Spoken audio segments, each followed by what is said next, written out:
Ladies and gentlemen, may I direct your attention to something quite extraordinary. You are listening to Kayak Adventure Series. Kayak Adventure Series. This is where you choose your own adventure. You want to be offshore? You want to be shallow? You want to go up the creek? You want to have a kayak that is sophisticated? Or a kayak that is simple? You get to choose your own adventure. Oh, looky there. That's a micro bag. I hope you brought the family. This is going to be wild. Hey, this adventure is going to be amazing.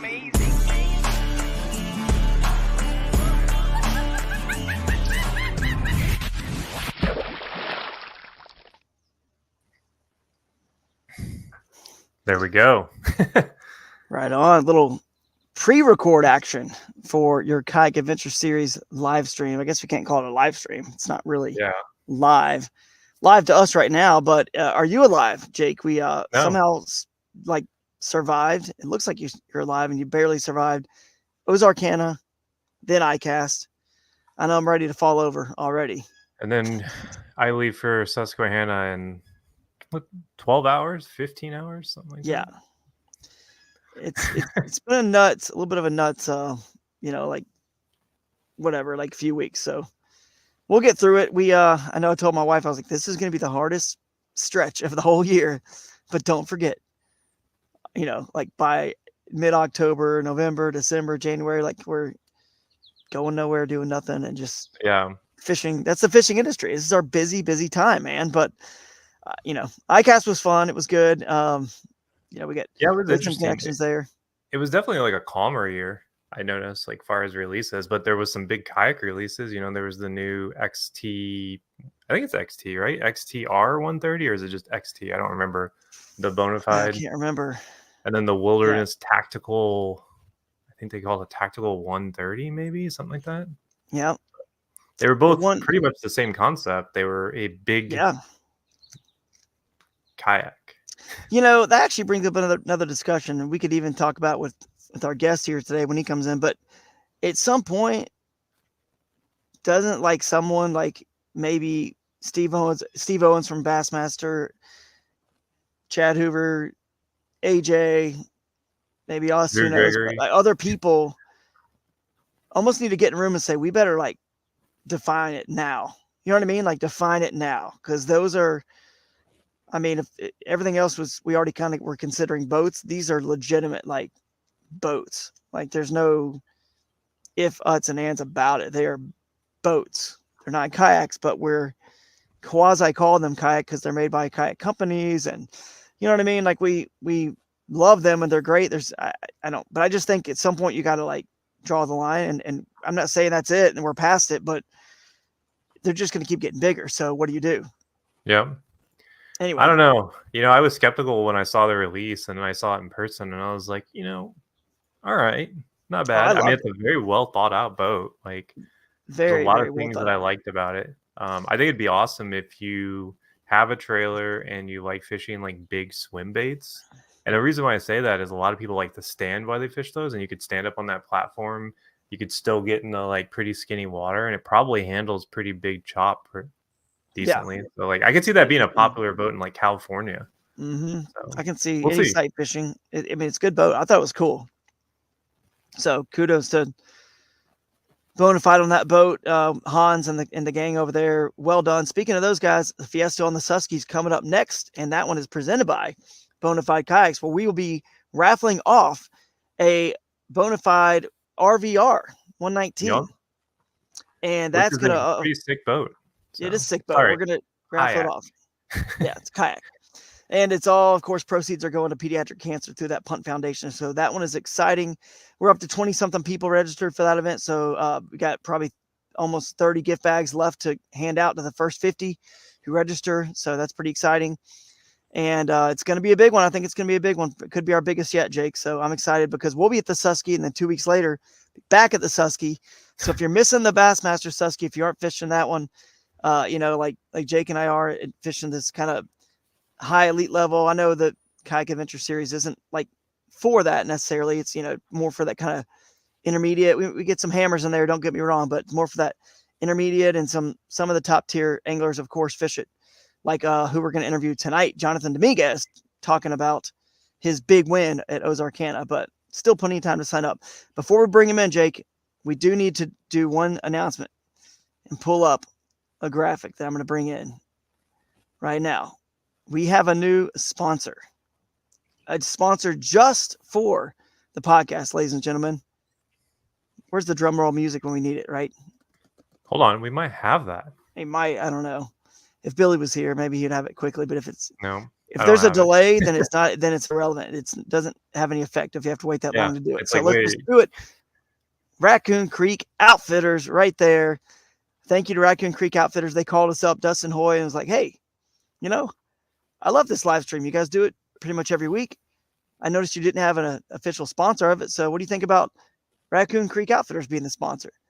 And, of course, I was like, man, appreciate it. I've never even thought about it. I hadn't really necessarily tried. And he was willing to come on board and support the show. And we appreciate all that Raccoon Creek does serving the, I don't know what region you would call it, but they're in kind of like Southeast Ohio, where people come from all over to buy their kayaks. And Dustin's at all of our events, and he's travels all over. So he's definitely one of the faces, I would say, of the industry. So thank you to Raccoon Creek for supporting the podcast as our official podcast sponsor.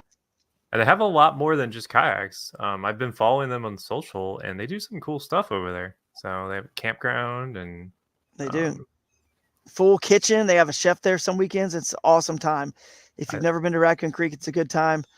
And they do some rigging. They're getting into the rigging game with kayaks. And they're a Crescent dealer. They're, I think, a New Canoe, I believe Bonafide and Native. So they sell a lot of the boats that support and sponsor Kayak Adventure Series. So thank you, Raccoon Creek. Tackle, yak attack, yak gadget, oh yeah, all that stuff. Branches. So they got everything. That's right. Well, what do you say we get into, I guess, the main event? Let's get to it, because we're pre-recording this because Jake and I, we're going to be on the road Wednesday heading to the, Bassmaster on the Susquehenna. So wish us luck. And there may or may not be a main event music here. Ladies and gentlemen, this is the main event. There he is. The man, the myth, the legend. One Ozarkana, Johnathan Dominguez. What's up, man? How has life been since the big win? Man, it's been a whirlwind. All these huge companies are calling me now, asking me to be part of their staff, and I'm having to turn them down. And it's just, it's nuts, man. Like iCast, I didn't get to go, but they're like wondering where I was at, and why I wasn't carrying my trophy around like you were after the classic. Like I was like, man, I'm a busy guy, and no, it's been good, man. It's been busy trying to recover. Just like you guys, I know I had a busy couple weeks. Out there all week, and then the week before that's family vacation. So it's been good being back at the house, and like yesterday and today I've been rigging up stuff for my next local tournament, so just trying to get prepared. Awesome, man. Awesome. Well, glad you're having fun with it. We definitely have not forgotten about that event. I know it got a little crazy, ran off straight to iCast, but I know you're going to get it. We probably should have done one in our Airbnb, come to think of it, but we were tired. Yeah.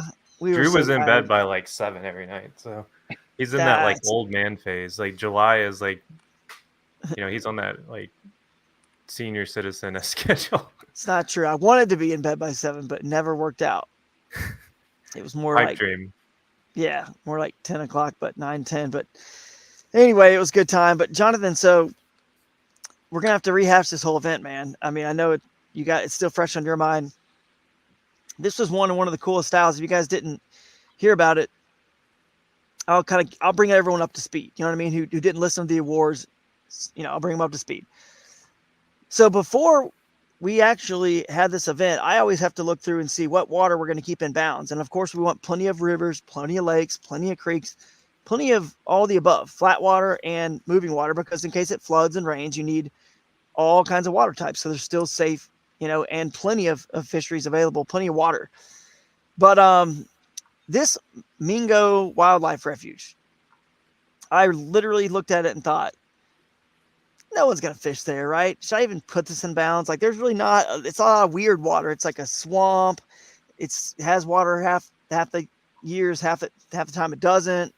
There's a few ponds that hold water and little old, creeks that they kind of dammed up that kind of still always retain water, I guess, throughout the year. And it's just one of the biggest wildlife refuges in the country where I guess a lot of birds migrate and rest there. It's just kind of a safe haven and on their way up and down, but it has water in it. And I saw on the, internet places that there's some bass in there, some fish in there. Never noticed anything of any real significant size, but largemouth bass were there. So I said, you know what? Let's let people, if they want to make that mistake and waste their time in Mingo, we got to let the anglers make that mistake. So I got to put it in balance because it's water that's right there. It's public and it kind of fits our criteria. Little did we know we'd be talking to the winner out of that area. So, dude, I had faith. I had faith from day one on this podcast. I was saying, you never know. You don't ever know. You don't know. That's why we left it in balance and said, you know what? How do we know? How does anyone know? And that's the beauty. We get to expose new cool places. Jake, you did say, go back and listen to all of our podcasts. Jake did say you never know, but Jake also said the same thing about every other body of water. So what's like, come on, man, you say it about everything. He's going to cast the wide net. You were like Clearwater Lake. There's a spot. I know somewhere in there's a certain time of year and there's some big ones. Did anyone fish Clearwater in the top 20? I don't think so. I don't think so. Which just blows my mind. I mean, I went there and I wasn't impressed, but well, let's bring a map in. I'll try to pull one in, and then right now I'll pull it in, and then we can get the scoop. But tell us first of all, like how you ended up there, because I know you told us a little bit about it. How you ended up there, because it wasn't like your first choice, right? I mean, you fished other places first. So how did you end up in the swamp, in the refuge, I should say? Yeah, so I got down there Tuesday and I was able to practice, a couple days. And my first thought and all my marbles were Clearwater Lake. That's where I wanted to go. I've been trying to, use my forward facing sonar all year long. And I actually ended up, winning Table Rock a couple weeks before using live scope. So, like I said, my plan was Clearwater Lake. That's where I went first. Yeah, I went there on Tuesday, and it was wet. It was wet. It was soaking wet. We caught a lot of white bass, which that was kind of fun, but it was kind of wasn't promising. And I ended up going back there on Tuesday morning, and I caught a couple fish, but I just didn't like it. Didn't like what I saw, and so I literally got off the water there and knew that I was going to fish Wapapello at one point. Okay. But I literally went to Duck Creek, which was also in the refuge. So I drove from Clearwater to Duck Creek, and I looked at Duck Creek and I'm like, this looks amazing. This is right up my alley. I love fishing a frog. I love fishing the grass. But I also was kind of, I showed you that, a drone video of that place earlier in the week, and it was just like it's a full commitment. Like guys that were going there, they were going to fully commit and be in there and have to figure something out. It just seemed like too much of it was the same in a sense. Like there wasn't I don't know. It was really cool. It was a really cool spot.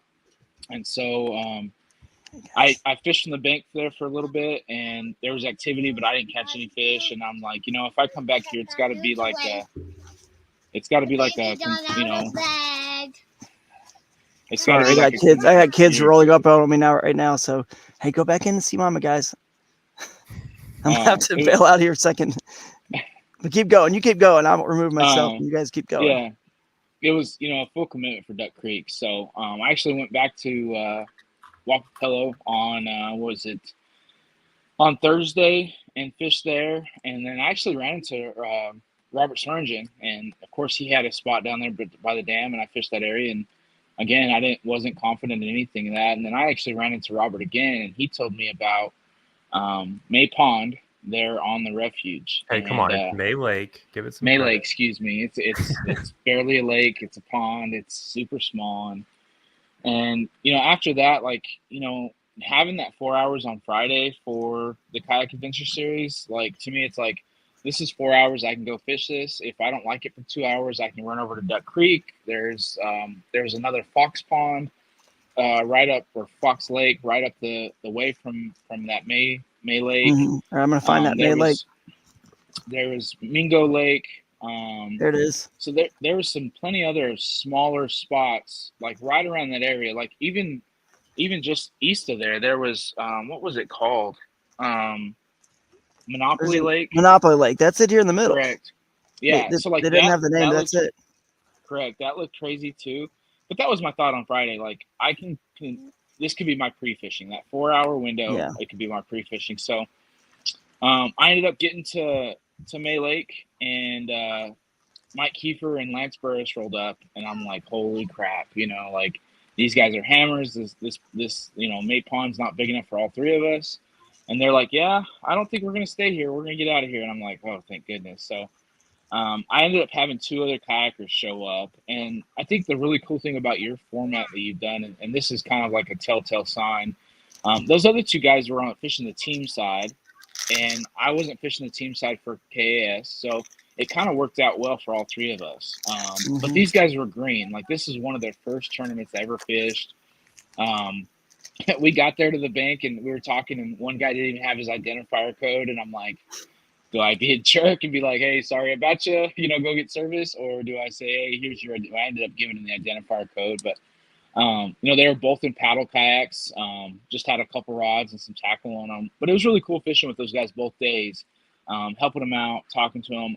Like Friday, they actually caught them. Like they caught them up on Friday. One guy had a 21 and a half. The other guy had a couple 18s, 19s. And I'm like, I know there's fish here. And with me not having anything else, like I knew I was going back there Saturday morning and just hoping that morning bite would be better. But it was really cool fishing with those guys. Like I said, being able to help them. They asked me questions. They're like, hey, can I do this? Can I do that? I'm like, well, no, yeah. Just, make sure you're doing these things. Make sure you're checking in and out, different stuff like that. And that was the really cool part. Like, they didn't have to have a super, like, they were like Walmart special kayaks. They were nothing crazy, but they could get out there and compete with guys that are in these, $4,000 or $5,000 kayaks, which is really cool. Yeah. No, it really is, man. And that's actually, what the point he just brought up, I know Jake, you and I have talked about this a lot, is that you can really have success in this series with a $300, $400, $500 inexpensive. If that's all you got, if that's, you're starting to get into the sport, don't have a lot of money. We've all been there, your high school, college, don't have a lot of money. And, then you eventually get excited and obsessed with the sport because it helps you kind of get into it. And then you can always upgrade, and usually once they get the itch, you get the bug. I mean, those guys, I guarantee you, they will upgrade, you know what I mean, to a different kayak. Maybe not even hop over to Eco Fishing Shop and upgrade, who knows? They're in that area. But they're in love with the sport now. They're not ever stopping. And nothing wrong with those little boats they were in, but I'm sure they saw some of our boats and thought, man, those are pretty sweet, you know what I mean? Yeah. And so it's cool that we're helping people as like it's kind of a gateway to get them into the game, and that's cool. And then it grows the sport, instead of pushing people away like, oh, you can't even compete unless you have all this jazz, then that kind of pushes people away, and we might lose those people that we could have gotten. So I'm excited to hear that they did well and that you see it the same way. That's cool. Yeah, no, it was really fun talking to them and hanging out. Like they were, I talked to them about Fox Pond, and I was like, hey, what about this spot? And they're like, honestly, there's a lot of fish in there, but there are a lot of smaller fish. And I was like, I'll just stick here. I said, I think all 3 of us can fish. And their original plan was on Saturday was to fish in the morning, and then they were going to go somewhere else in the wildlife refuge. And so I was like, cool, I'll have this place in the afternoon. I'll maybe get another late bite going, something midday. But they ended up staying there all day. And then at that point I knew my last, it was almost 11 o'clock. And my last catch was at 8. And I was just like, there's, this place has been fished really hard. And so I ended up getting off the water at noon. I called Jake, like, hey, where are you guys at? Let me come help you guys set up and stuff. He goes like, what do you mean? What are you doing? And I'm like, dude, I'm getting off the water. I don't have any other spot to go to. The crazy thing too is Troy and Mike Kiefer, they were not far from me at Mingo Lake. So they weren't far at all. So I could have gone to some other spots, but I just let it ride. I had 93 and a half. I was really excited about that. So there were people fishing the big part of Mingo Lake?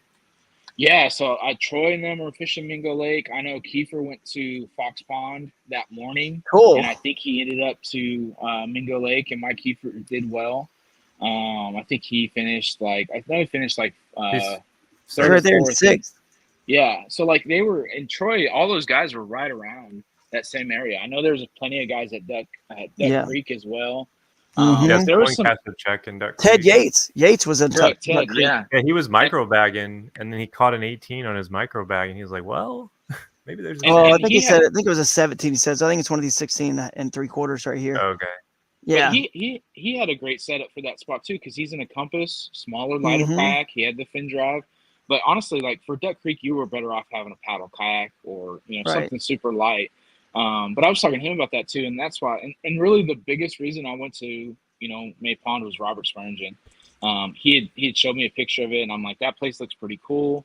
Like I said, it's 4 hours. If I don't figure anything out, I haven't lost anything. And I think Friday I only had 4 fish, which I think I was at like 69 3/4, right at 70 inches. And I was like, if I can get a couple more decent fish, I can be, in a pretty good spot. And I ended up having five bites on Saturday morning, and that was enough. Which it probably wouldn't have been enough for just one day, because I know Tyler Coakley, he had like 92.5, something like that, for just Saturday. So like that couple of fish that I caught on Friday really paid off as well.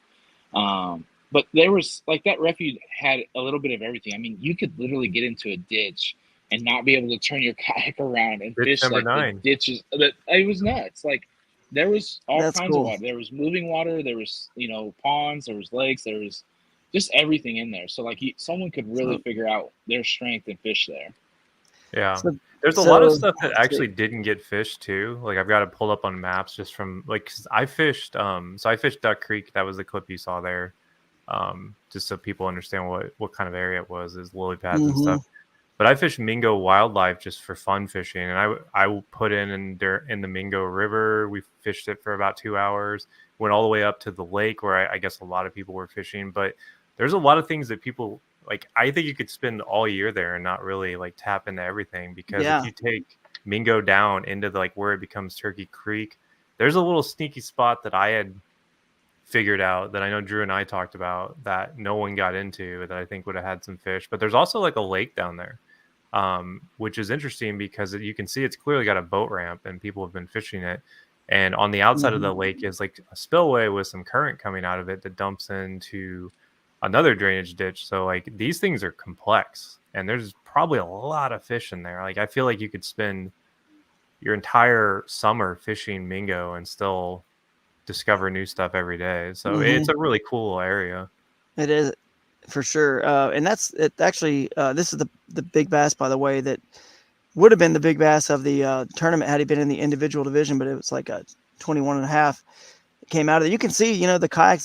That's what we all started in. Something like inexpensive. Just let me float. Just get me out there. Let me float and fish. And so it's really inspirational to see these guys out there doing that, and they'll never forget that event for the rest of their lives.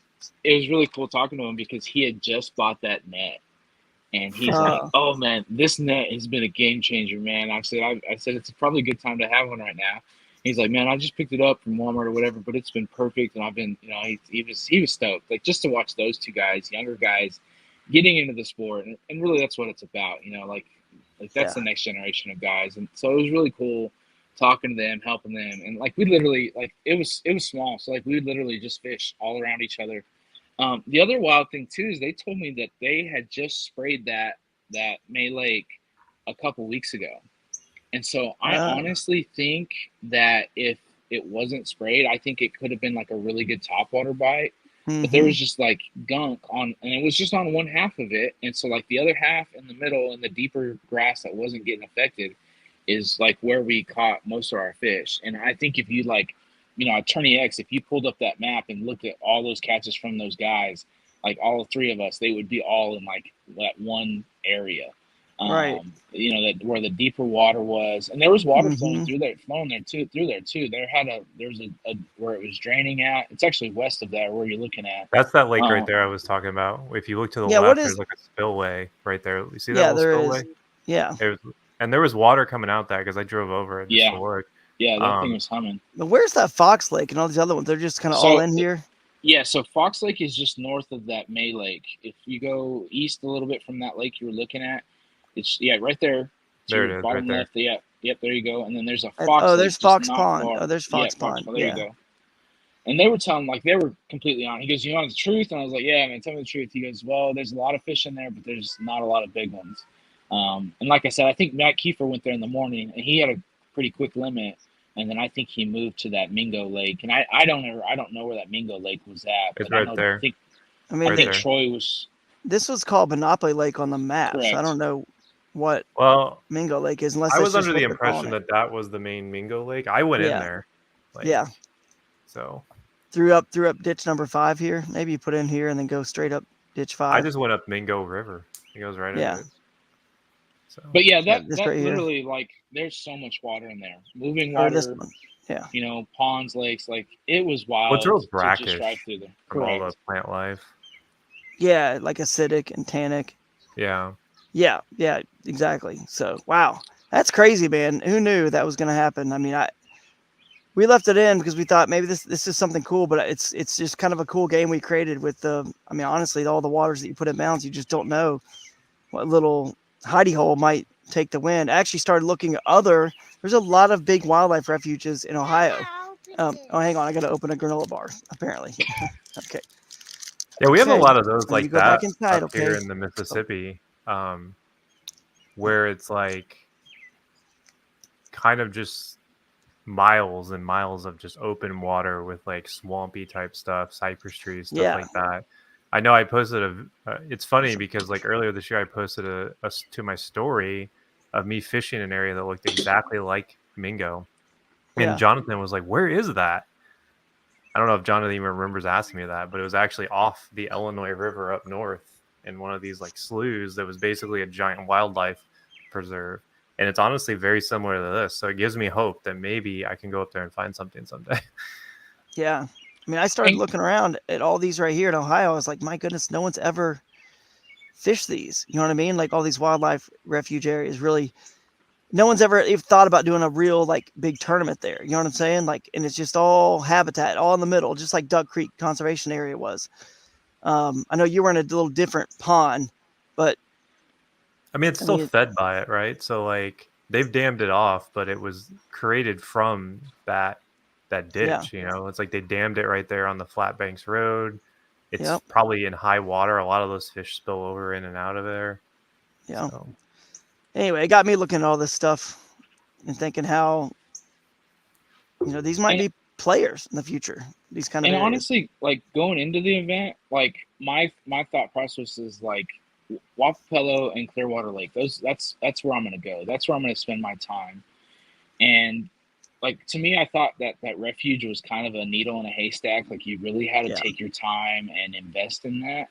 But like to me, like I said, you know, I talked to Robert about it. Jake and I talked about it a little bit, and I'm just like, man, it's a crapshoot. I'll go there for 4 hours and try it. Like I didn't know if there were even fish in there. Like it was just kind of one of those things. And then, you know, come to find out, us 3 catching fish, and I'm like, well, there's good fish in here. I'm not gonna leave fish to find fish, you know, kind of deal. But like I said, like you really like if you were gonna fish the refuge area and have confidence, like you had to really spend the time, and I just got lucky. Yeah. I haven't said that. Go ahead, Jake. Oh, I was gonna say it's just wild to me. Like I'm really curious if everyone fished Turkey Creek. Even I know I joked about it, but like Turkey Creek looks awesome. It's like big, it's wide. It almost reminds me of Caddo with all the trees. Yeah, and all right. You know, almost like a smaller version of Caddo.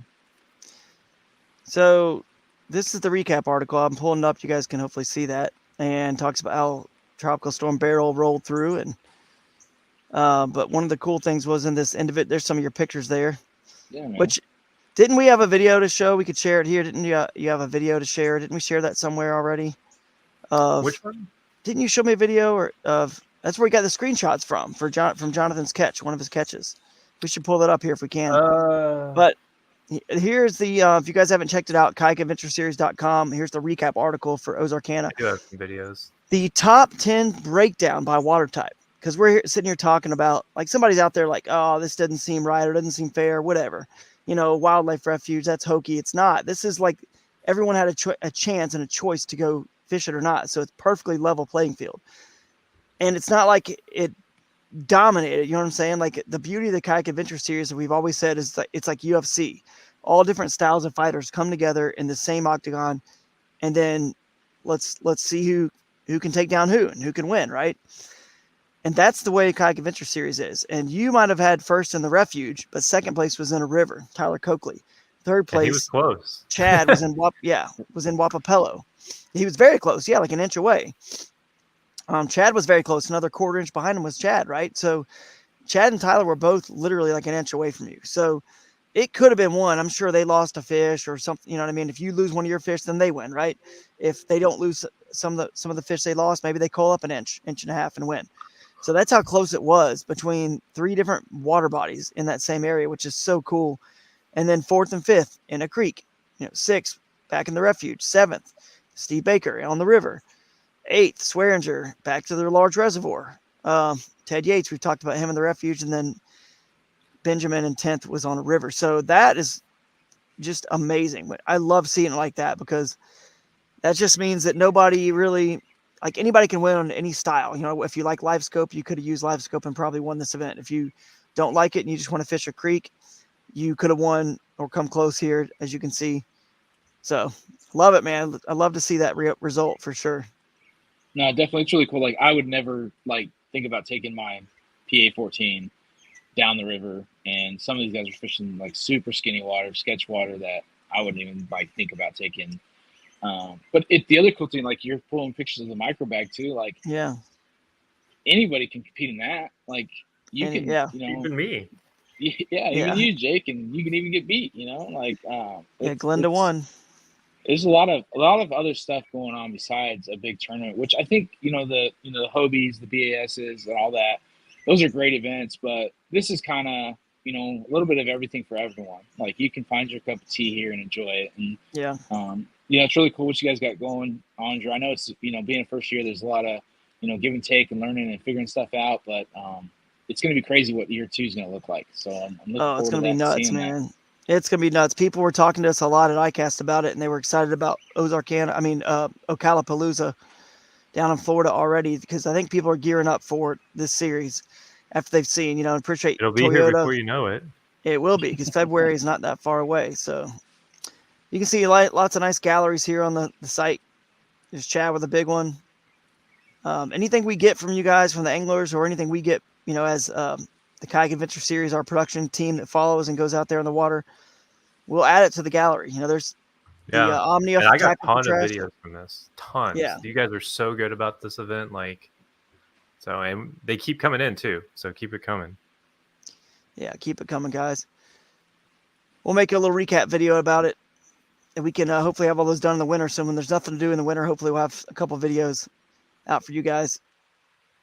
But that was definitely cool. So did we talk yet? So now we know you found these fish. So basically, how in the world did you, what's your rig like, your setup? I mean, the tricky part about a small, because someone's going to say, oh, that's so kind of cheesy or hokey that some pond won, and then the other big lakes were on balance. But at the same time, you had 2 other people there. If let's 1 or 2 other people show up with that, then, and you guys were fortunate to get what you had, given there was 3 people sharing a small, lake.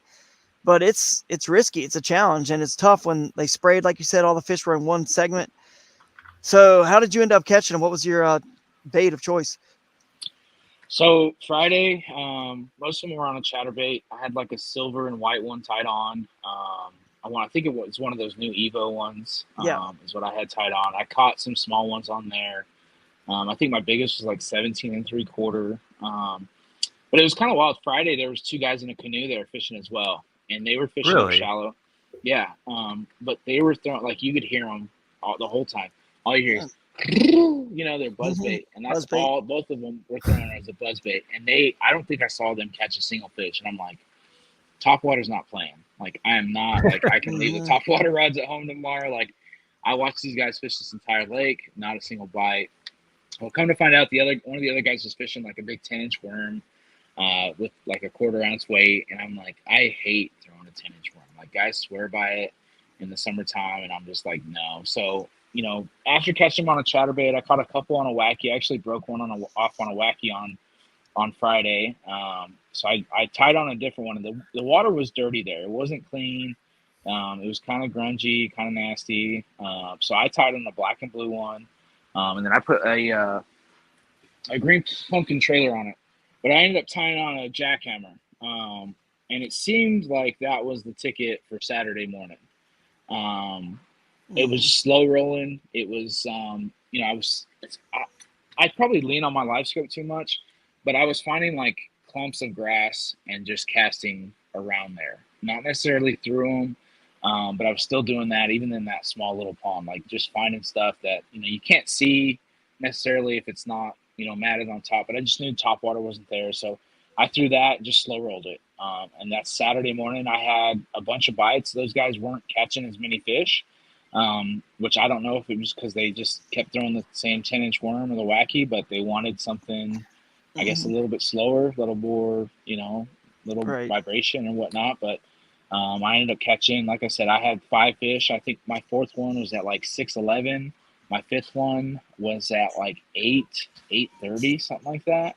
And then from there until like 11 o'clock noon, I didn't have another bite. And I was just like, this place has definitely been fished over very well. And I think when they sprayed it, I think what those fish did is they congregated out in the deeper water with where the grass wasn't getting affected. And so like it was more of an area thing. But like I said, at 11 o'clock, I was like, I'm getting out of here. I'm getting off the water. Like it is like, I've got this score and hopefully it holds up, and we'll see. Well, it held up for first with you guys because I had my Friday fish, but for Moyak, I ended up finished second, but I was okay with that because Coakley was my teammate for Moyak, and I won first last time in Big Bass, so this time he won first in Big Bass, and we won the team side. So I'm like, as long as we keep trading off events for Moyak, it's going to be a great year. So I was, I was ecstatic about that. But like I said, it was just like, doing something a little bit different than those guys were doing. I put on the 10-inch worm and I didn't throw it. I'm like, I don't have confidence in it. And they were catching them left and right in that. So, but like that's all they were throwing the whole time. I'm trying to pull up a video, by the way, of that's fine. I also I was also going to show you the quickly pull it in. There it is. I was going to share a screen. So I calculated the area. Let's see if it. Hang on, let me get rid of that. Okay, there you go. You guys see this? I went to this website where you can calculate the area and it gives you the acres. So I traced Maypond and it says it's 22.16 acres. So there you go. That's about what I was saying. I was like, I think it's like 20 some odd acres was my guess. Yeah. And everything like was on the northeast side in that deeper stuff. I think they would have been up shallow more. Right. But I think with them being sprayed, they were just, finding that better grass and hiding in there. Nice. Let's watch this. You can see he's fishing out of his pro angler there. Yeah. Too much crap on there. Ooh. And you can see them over there. That's them, yeah, right? They're way over there. Yeah. Like, or the canoe. The fun part was seeing somebody catch it and be like, let's go, ask yelling at each other and getting hyped up and all that too. We have audio? Yeah. Oh, we do. I just muted it. Oh, I got you. He's quiet. Don't worry. Johnathan doesn't talk with fish. Well, and the guys are right over there. So yeah, that looked like it was kind of like out in the middle of the lake, though. I mean, was there grass right there? That was right off that middle point there. That was one of the better fish I caught on that side. I only caught a couple on that side. Everything else was on the northeast side. But I think that one was that 17 3/4, and that was my biggest one for Friday. So I think that put me at like 69 inches for 4 fish, which was solid. You know what's wild, though, if you really think about it, is that if you would have... I'll mute it since he's just fumbling. But if they wouldn't have been there, Johnathan had a realistic chance of probably hitting 100 inches. Yeah. Imagine that. Like, because those fish probably would have eaten what he, was throwing in a pond that little. Yep. So, yep, for sure. I mean, the public would have been there, the guys in the canoe potentially, but still, I think you would have still had a chance to hit 100. And that just goes to show you, like, every spot, Cliff Prince recently on the Elite Series won on Wheeler on some little grass patch area that's much smaller than the size of this, You know what I mean? It's more like the size of a little league baseball field or smaller, like the infield of a baseball field. So what's the difference, right? You found a small little area. The other guys did within our boundary, and it was just cool to see, like, you just found it, man. Like every tournament, someone just finds it. Whatever the eligible water is, someone's always going to find this. And Right. a few of you guys did, and that happens a lot too. Just like any tournament, you got a couple other bass boats right next to you, and you guys find the juice, or kayak anglers, and you just barely outfished them, because I don't know if they would have been in the. I think they would have been just below you if they were in the individual division. I can't remember what they actually ended up since they were in team. But either way, you figured it out, man, and we were excited to see you on stage take the win, and just a cool story. Just one of the coolest stories of the year for sure. Yeah, like, guys, if you guys are looking at going to a KAS event or whatnot, it's more than just a fishing tournament. I will say this. I got to watch Drew and Jake and these guys run around with chickens with their head cut off and set up stuff and tear stuff down. And but I thought it was really cool how you guys did, the check-in. I thought the brunch was nice. It was kind of nice. Not having to wake up stupid early on Friday to go fish and having a 2-day tournament. It was, chill. I will say the turnaround from Friday night to Saturday night's pretty quick, but it could be a lot worse. But there's so many opportunities between, the Bass U brunch that you guys did on Friday, to the festival on Saturday. All this stuff it's just extra. So if you guys are going to one of these events, make sure and make plans to go to this stuff. Breakfast was great. I know what's his name over there at Midwest Kayak helped out with breakfast. I know I ended up helping out. James. And you flipped some pancakes. I did pancakes, man. Pancake man. But no, it was really cool. Like, and all these places that Drew and Jake and these guys are going to are local stuff. It's not your big box stuff. It's local stuff. So that was really cool being a part of that. I really kind of wish we ended up over at the saloon later in the evening. I know. Happy's sports bar was great too. But it's really cool getting the local kayak companies involved, seeing all that stuff. So guys, if you guys make plans to come to one of these tournaments, fish your heart out, but make sure you make time to go to some of these events that these guys are setting up. They're working really hard on this stuff. They're getting opportunities where you can meet with your local kayak shops, local businesses, different stuff like that. It's not just your average, kayak tournament. Other anglers, pros, fellowship, thanks, man. And that's part of why we tell even local here, hey, go fish Moyak, go fish Camo, because half of it is just the fellowship, the fishing stories after the tournament. And you guys really make that where you can meet people that are like-minded individuals. And that's the same reason why Eco Fishing Shop does the Big Bass 250s. We just want to get people together and share the passion of the sport. And I think you guys are doing a really good job of that. So, guys, make time, or you're going to be able to go to that Bass U brunch. You're going to go to the check-in. You're going to go to all the other festivals and stuff going on that's available to you. And bring your family. Your family would enjoy some of the stuff going on while you're out fishing, and then you can meet up with them later. But it's really cool to see what you guys are doing and what you guys are pushing out. So I'm excited about next year, and hopefully I think Paris, Texas is so far the closest announcement. So we'll probably make plans to go down there, and hopefully I can take Mike Titchener and Josh Keats, because those are my good luck buddies. Don't forget Clinton. Clinton, we did announce this one on the stage. We haven't really posted it on social yet, but the Riverboat Revival. Get it? Anyway, sorry, that was a bad one, but it's what we're going with, the Riverboat Revival.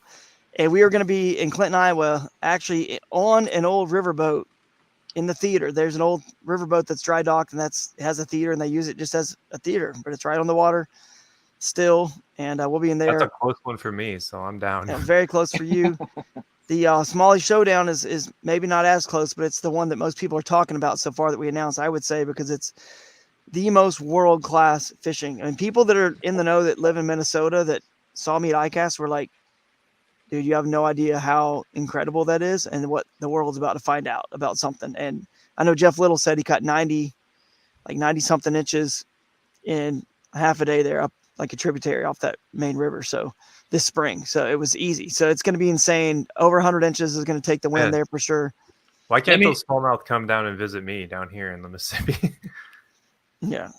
Let me ask you, and this is personal, but I think there's probably some other guys that aren't realizing this. But AOY points, I need 3 events, correct? And the championship counts towards my AOY points, correct? Yeah. So the championship is one of the 3. It's one of the 3. So you just need 2 of the regular season 5. So if someone from Pennsylvania could win or do good at that event, then go to Wisconsin, and then their third would be.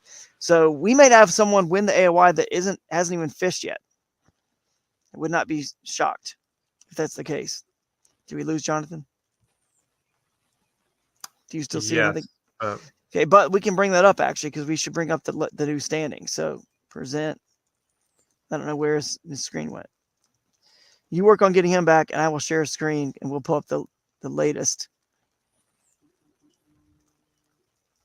AOY standings. Oh, his camera disconnected. We'll give him a second here. Yeah, I'll give him a second. Standings. So the far wide AOY standings here, guys. Lance is in the lead. And look how these points are just decimals. No one's going to tie. It's really cool how, that this AOY point system works. But 188, 184 for Ryan Parker. Luke Turner's got 175. Well, let's show them something interesting. Scroll down just a little bit there. So you get into those 160s. These are all people with one event. But look at that. One event, you've got Johnathan with 100, Aaron with 100. So, like, those wins are big. Oh, yeah. Huge. These guys are more like, in the top 5 right now. If they just fish any other event, they're more like in the top 5 than they are actually 15th through, 20th or 21st. A lot of Michigan guys should definitely head over to Wisconsin. They're right in the thick of this. I'm so excited for Wisconsin. I think people are going to have a great time. Yeah. That's going to be a good one. Yeah. Whoops. Sorry. All right. He's back. But yeah, you can see there. The standings are up. They're live. And you are right in the thick of it.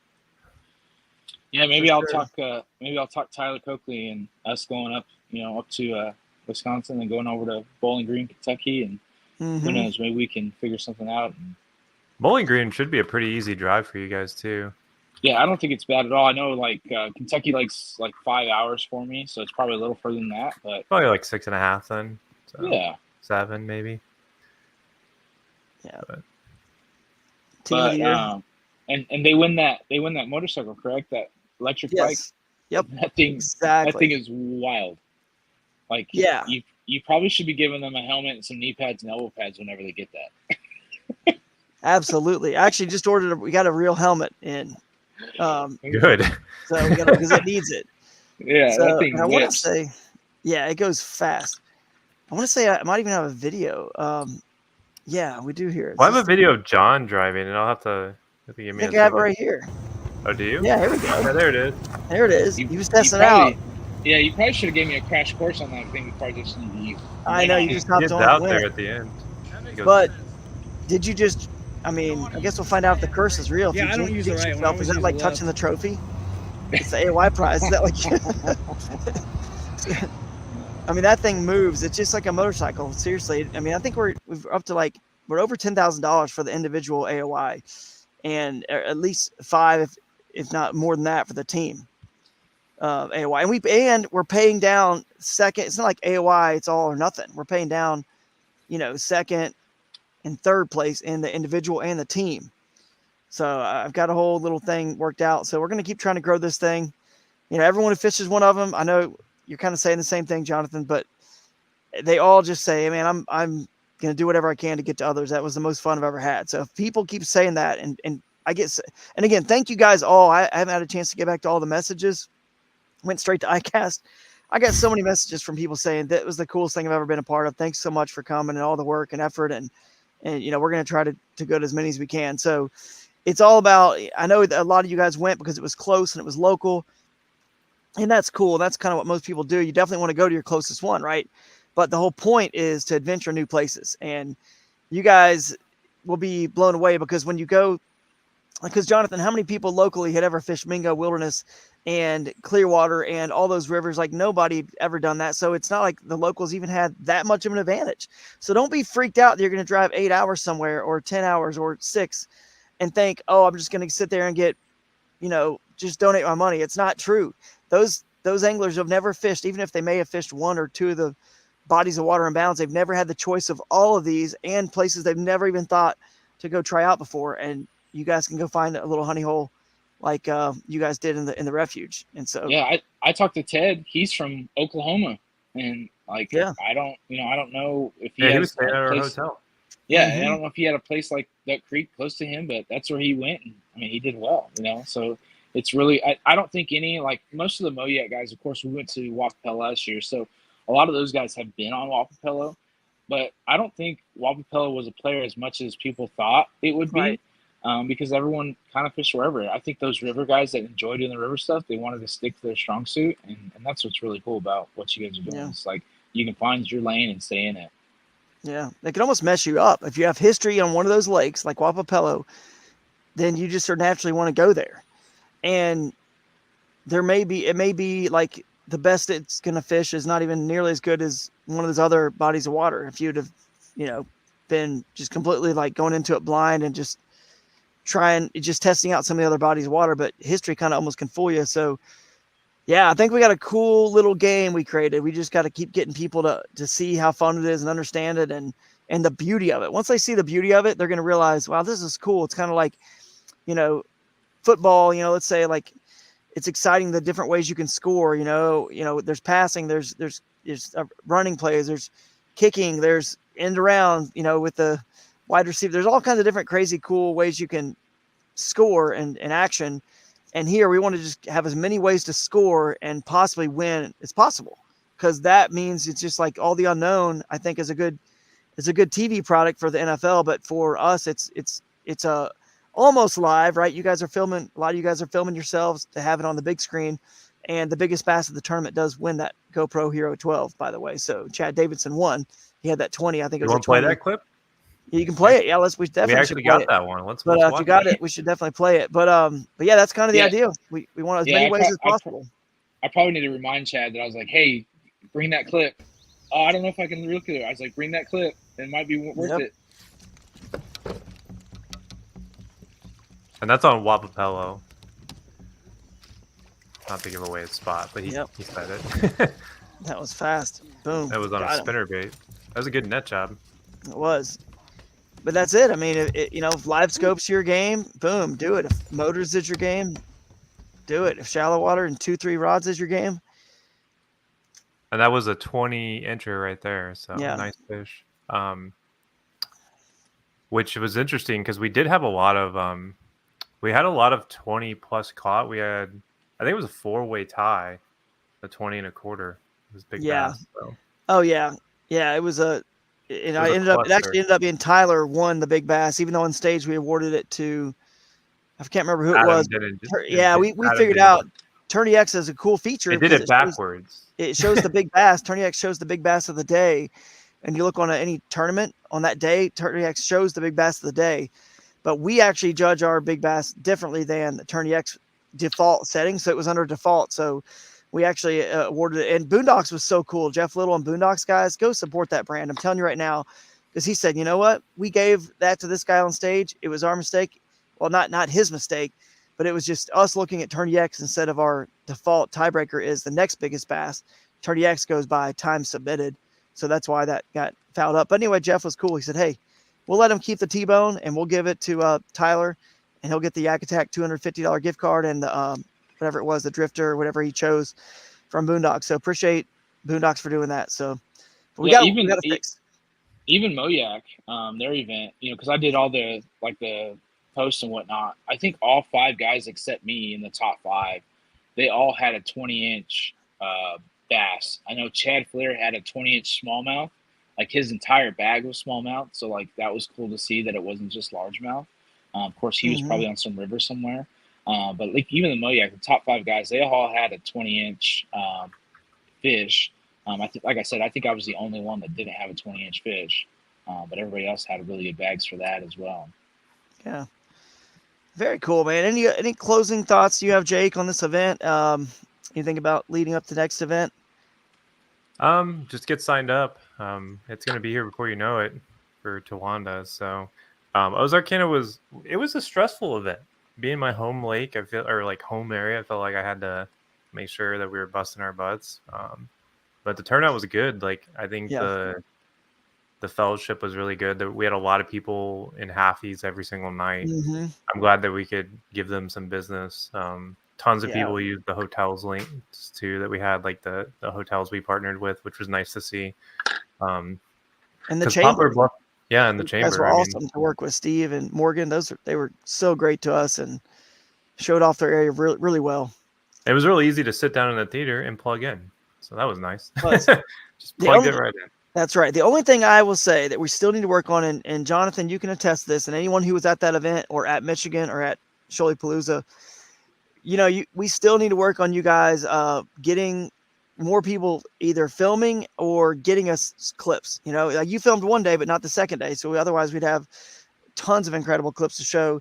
But even people just doing this with their phone, just literally just talking to the camera real quick, letting that fish go, holding it up, showing their emotion. It's really not that hard to just film with the camera behind you, just running it in super view on a GoPro and hardwire it. And Robert was a perfect example of that. He caught that fish right after lines out. But he took that video on his phone, and it was kind of heartbreaking, but he still took a good clip on there and talked about, hey, I just got this upgrade, but it's 302, and, sorry, bud. So here's another Wapapello slaunch, 19.5 inches. Why am I not happy about catching this? It is 3:02 p.m.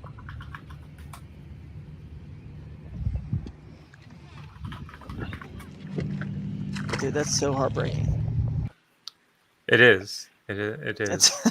It's a good way to end it right there. That is heartbreaking, man. If that would have been 3:02 on Friday, he would have been golden. 2 minutes after lines in. But no. Oh, man. So, Johnathan, we'll see you, it sounds like, at some other stops. Maybe. Potentially coming after the AOI. I think it's right in. It's in the grasp of anybody that finished in the, I'd say, top 5 to 10 at any of these events. If you go to a second event, and do the same thing, another top 10, you are right in the thick of this thing. And that is not, there's a lot of people that puts in play, and how many of those top 10 are not even going to go to a second event? Probably a lot. So if you're listening out there, if you do, that's how far ahead of the game you actually are to winning $10,000 and more of cash and prizes, including that Upco bike. So it's going to be fun. It's all going to go down in Broodstock 1, Bowling Green, Kentucky. Can't wait. And it's a fun time, guys. Good having you on, Johnathan. Thanks. Jake, I really appreciate it. Yeah. We'll see you soon, Jake, on the Susky. Yeah, I don't know how I'm going to make it, but I'm going to make it. I don't know either, but I know it's a long drive, but hang in there and no rush. Wish us luck, guys. Wish us luck, Johnathan. We'll be trying to catch some big smallies, man. There's no doubt about how this one's going to be won. It's going to be smallmouth. Yeah. I'm going to find those largemouth. Yeah, right. So, all right, guys. We'll catch you guys later, and see ya.